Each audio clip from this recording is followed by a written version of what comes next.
Hello, welcome back to Be Make Do, a Soul Makers podcast, where we explore what it takes to live out your call in the arts with spiritual wholeness and creative freedom.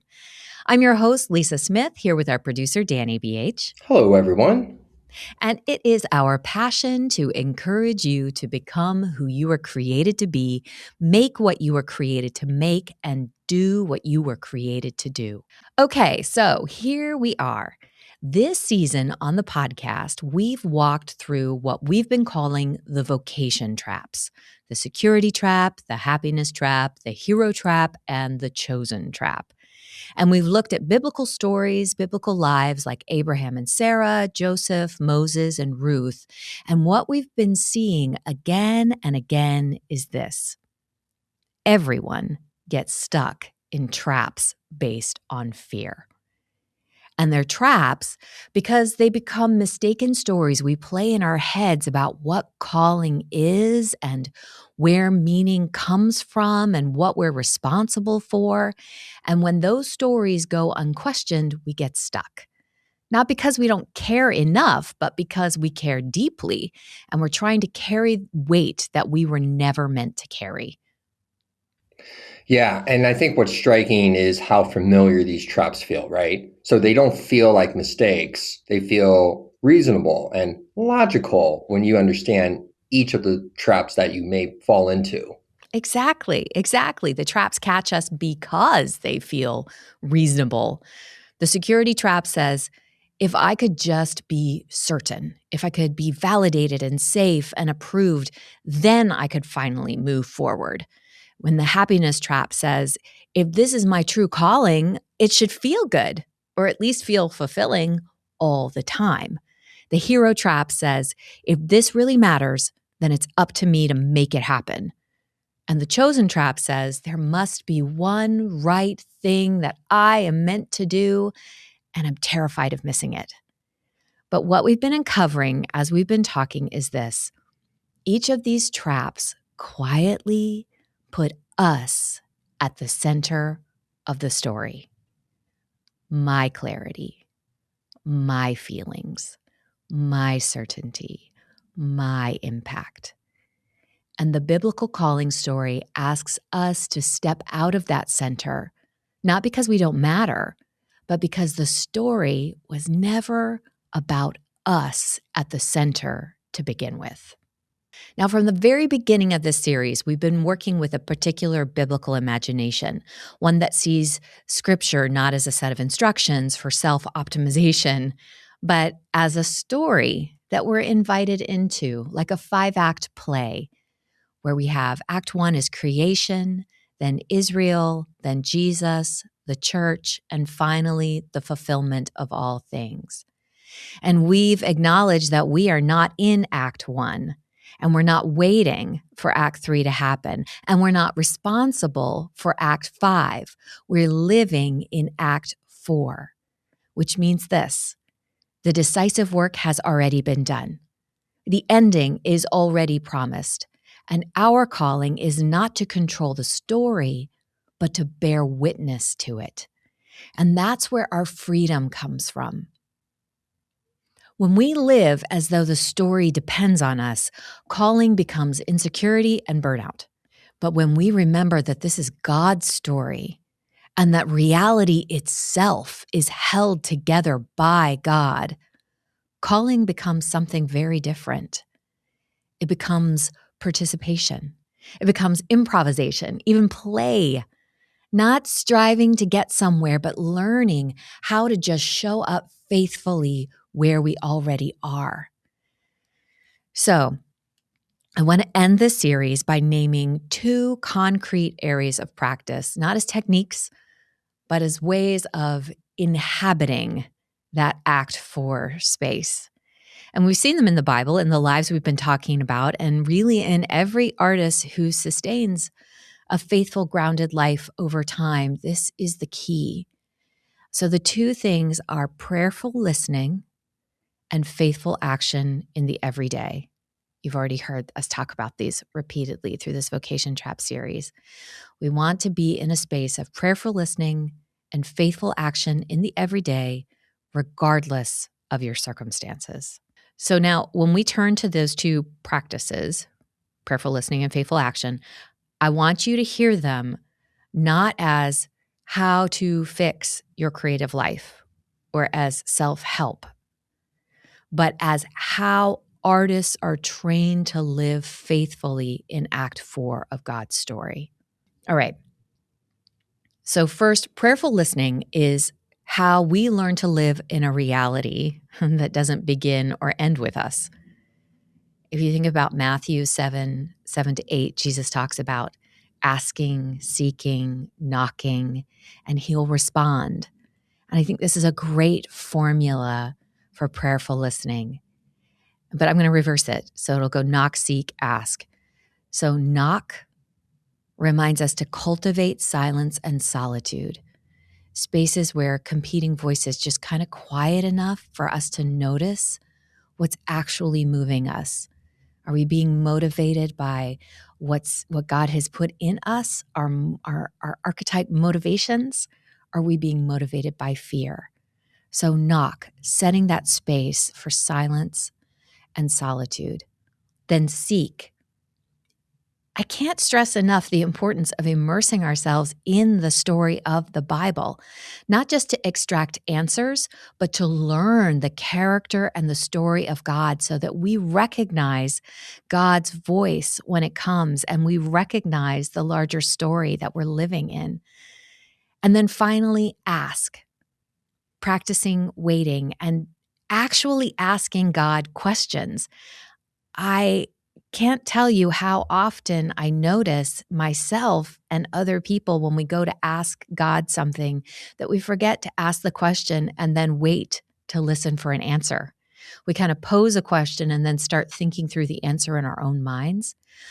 But this process of in silence and solitude, actually asking God a question and then practicing the waiting part to see what God might have to say rather than resisting to just the urge to just answer for God too quickly.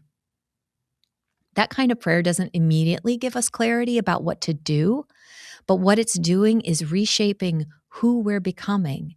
It helps us to shape our minds to listen into something bigger than our feelings and our immediate circumstances, but to listen into the larger story and to recognize God's voice.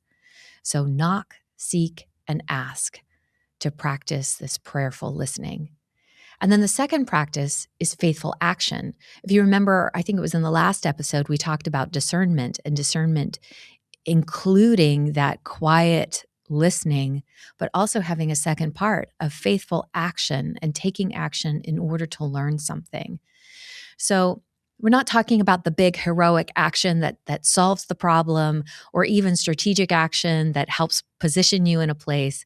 It's not action driven by panic or visibility. Faithful action is just choosing to live as though what you do today matters. What you create today matters. Showing up in the studio today matters, even when you can't see the outcome. And we saw this in the stories that we looked in the Bible, Abraham and Sarah learning to trust through small, costly steps. Joseph learning to act with integrity, even when it cost him everything. And the story of Ruth showing up in loyalty and doing the work before any kind of calling or result was revealed to her. And obviously Moses learning faithfulness over a long, long period of time before leadership showed up. For us as artists, that faithfulness looks like acting with integrity even when no one is watching, showing up in the studio, the practice space, showing up to the page daily, quietly, imperfectly, even when it doesn't feel good. Practicing loyalty to God's will over public approval or what we think will get us likes, and just treating your creative practice as a meaningful spiritual activity, a meaningful act of service, even when it feels small and you're not sure who the audience is going to be. You practice the faithfulness, and then God forms faithfulness in you. Yeah, I think this is such a pivotal time to talk about this because I feel like it's so important. And seriously, like what a time for it than right now. Because I think what it's saying is that this exemplifies from moving from being to doing, which we've always talked Mm. about. But like you said, without that pressure of the productivity that you mentioned before. But I also see a through line of the visible success or the important results that's actually stemmed from the quiet work, the invisible work, Mhm. right? And I think that's a good reminder. I mean, for me, I think it's a good reminder after the big thing is done to remember how I got there, Mm. you know? Yeah. Yeah. Well, and the belief that how you got there is as important as where you got. Yeah, That exactly. yeah. Well, that leads perfectly into what I wanna say before we kind of conclude this episode and conclude the series. I want to I wanna widen the lens out one more time because it would be easy to hear this whole series on vocation drops as just personal encouragement rather than what this actually is about. Escaping the voca mm, escaping the vocation traps is not just about you feeling better or finding clarity in your creative life or even just you getting unstuck. It's about what kind of culture we are collectively shaping through our work and our activity, whether we mean to or not. We're living in a moment where culture is doing more formative work than institutions ever could. Stories, images, algorithms, entertainment, and media, they're not just reflecting reality back to us anymore, they are constructing it. They're teaching us what to desire and what to fear and who to trust and what it even means to be human. And most of this formation is happening below the level of consciousness of most of us, most of the time, which means whoever is shaping culture right now is quietly discipling the imagination of the world. Now, one of the central claims of the Christian story, and one that has largely disappeared from our shared imagination, is that reality itself is contingent upon God. By that, I mean the world does not hold itself together. Meaning is not something we make up. It's not self-generated. Truth isn't something we invent to survive. But the dominant cultural story we're swimming in tells us the opposite of that. It tells us that you're on your own to figure it out. Meaning is something you kind of just manufacture. Identity is something you create. Worth is something that you prove, and power belongs to those who control attention. But that's an awful story to live inside, and we all feel it. And when artists, most of the time, I think unintentionally, when we almost can't help it, absorb this story, our work begins to reflect that. And that's where the vocation traps stop being personal and start becoming cultural, start taking on a cultural level impact. The security trap doesn't just produce anxiety in us as artists, it produces work that's shaped by approval and trends and safety. It avoids truth telling because it can't risk rejection. And when we fall into the happiness trap, it's not just a risk of us burning out, it's training us to believe that discomfort, grief, and struggle are failures rather than embracing them as the places where meaning and honesty and transformation begin. And the hero trap trains artists to believe that we have to control outcomes. We have to be responsible for fixing the world, say something, or justify our work through the impact that we make, rather than just trusting that God works through faithfulness in ways that we can't measure.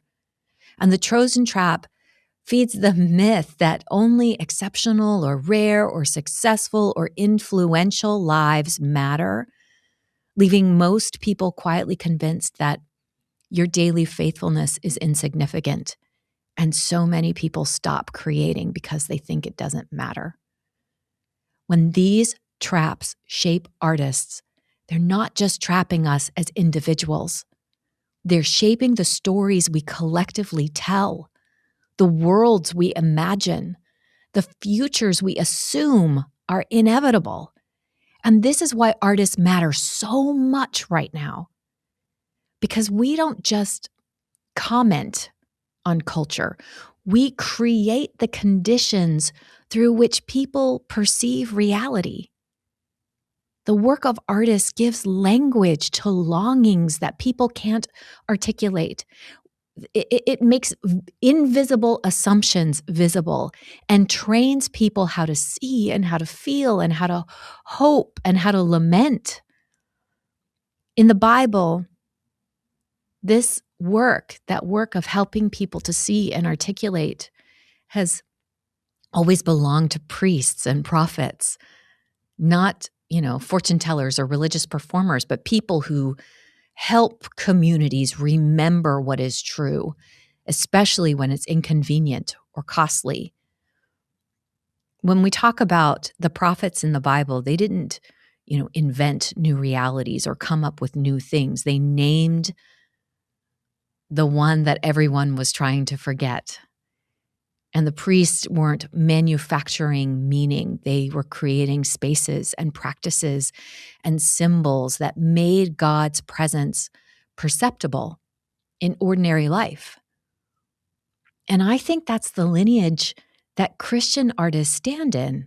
I think we're more akin to these roles than just purveyors of creativity.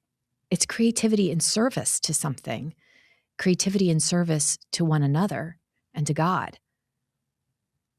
And now here we are standing in a moment of accelerated urgency. We're moving rapidly into a world shaped by artificial intelligence, by algorithmic storytelling, and endlessly just generated, churning out content. And these systems are incredibly efficient. I can't deny that, but they're not human. They don't suffer or love or hope or repent or wrestle with God or have relationships with others, yet they are increasingly defining what stories get told, what images circulate, what questions feel worth asking, and what futures seem plausible. The question is, who is forming the imagination of the future, and from what story? And here's the danger and the cry of my heart. If artists of faith are also unformed and anxious and chasing validation or trapped in fear-based narratives, then the Christian imagination just quietly disappears from public life. Not because anybody silenced it, but because it never showed up with clarity and courage and depth. This is why spiritual formation is not optional. It's not private spirituality or self-care. It is cultural responsibility. We want to be artists who are deeply formed, creatives and makers and writers and performers who can tell the truth without being reactive, who can hold ambiguity without collapsing into relativism. Artists and people who can imagine hope without sentimentality and critique culture without becoming cynical and create without needing to control what other people think or do. That, I think, is what the world is starving for, not louder Christian messaging, not safer content, but artists and the work of artists whose lives and work quietly testify to this deeper reality. Artists whose work doesn't scream, but breathes faith and trust and patience and courage and love. So here's what I hope you carry with you as we close this series. You are being invited again and again into a way of life that trusts God with the story. and takes responsibility only for your faithfulness. Knowing that your work matters, your presence matters, your small, ordinary acts of making matter. Not because they save the world, but because they bear witness to the one who already has. And when artists learn to live this way, free and grounded and listening and acting faithfully, we don't just get unstuck. We become soul makers. People who create evidence that God is alive and at work in our time. If this series has stirred something in you, I hope you would share it with a friend. I hope you'll sign up for our newsletter and come and join us in our circles as we are building a movement together of soulmaker artists who are taking responsibility for the work that we are creating and for what God has called us to put out into the world. What you do matters. Thanks for listening.